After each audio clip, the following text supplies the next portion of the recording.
Hey everyone, today is day 11 of getting ready for Easter, and I want to wish you today a happy Thursday, and particularly a happy Maundy Thursday. Maundy Thursday was the day set aside in the Christian calendar to commemorate the Last Supper. And that's what I want to talk to you a little bit about today. And to understand it, we need to go back to the Old Testament. And Joseph in the book of Genesis has been raised up inside the Egyptian leadership and fully Israelite. And God used Joseph to save the Israelite nation. What a powerful thing it was that God did as the Israelites moved to Egypt in midst of famine that was in the land. And after that Pharaoh had passed away, unfortunately, tragically, that the next one chose to make the Israelites slaves. And so for 400 years, they were slaves in Egypt. And God, over that time, was reaching out to them. And sometimes in the midst of that, we feel forsaken. And the Israelites were dealing with all of that themselves, the emotions of that. But God raised up Moses to come in and lead the people out of the promised land, out of slavery towards the promised land. And what a powerful thing it was in the midst of all the plagues that had taken place of gnats and locusts and frogs and boils and stuff like that. We get to the last plague, and God lowered the boom on that one in particular, where he was going to send an angel of death down out of heaven and literally take the life of every firstborn son.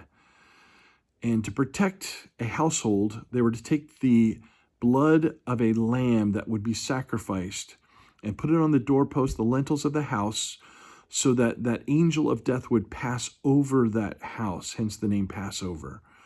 It's powerful because it sets it up where Jesus is in the book of Matthew in particular. We can read a lot about it there, that preparations were being made for Jesus and his disciples to receive the Passover. And in the midst of that, Jesus makes the connection after having now washed the disciples' feet, taking the form of a servant. He serves them what we refer to as communion, and in that moment, the Last Supper, where he takes the bread and he says, "This is my body, which is for you. Do this in remembrance of me." And he takes the cup, saying, "This cup is the new covenant in my blood. Do this as often as you drink it in remembrance of me." And the connection point of Jesus now being the Lamb of God. In fact, the Apostle Paul picked up on it in 1 Corinthians 5:7, where he says, "For Christ, the Messiah, has become that lamb who has been sacrificed," that Passover lamb that has been sacrificed. That's a powerful statement that Paul makes there. So I share that with you because of the connection where God brings all the pieces of the puzzle together in this moment of this Last Supper. And it's powerful to see how the Lord reminds the disciples, and he paints the picture that there is a new way, this new covenant. It's found in what Jesus has done. Jesus was going to willingly lay down his life. They didn't know it yet. The disciples didn't understand it, but they understood. They're starting to grasp the concept of the connection that needed to happen between the Last Supper, the lamb that was sacrificed. They knew it well as Jewish people.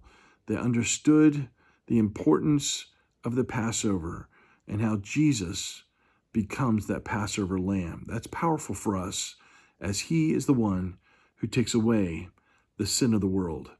That's day 11 of getting ready for Easter.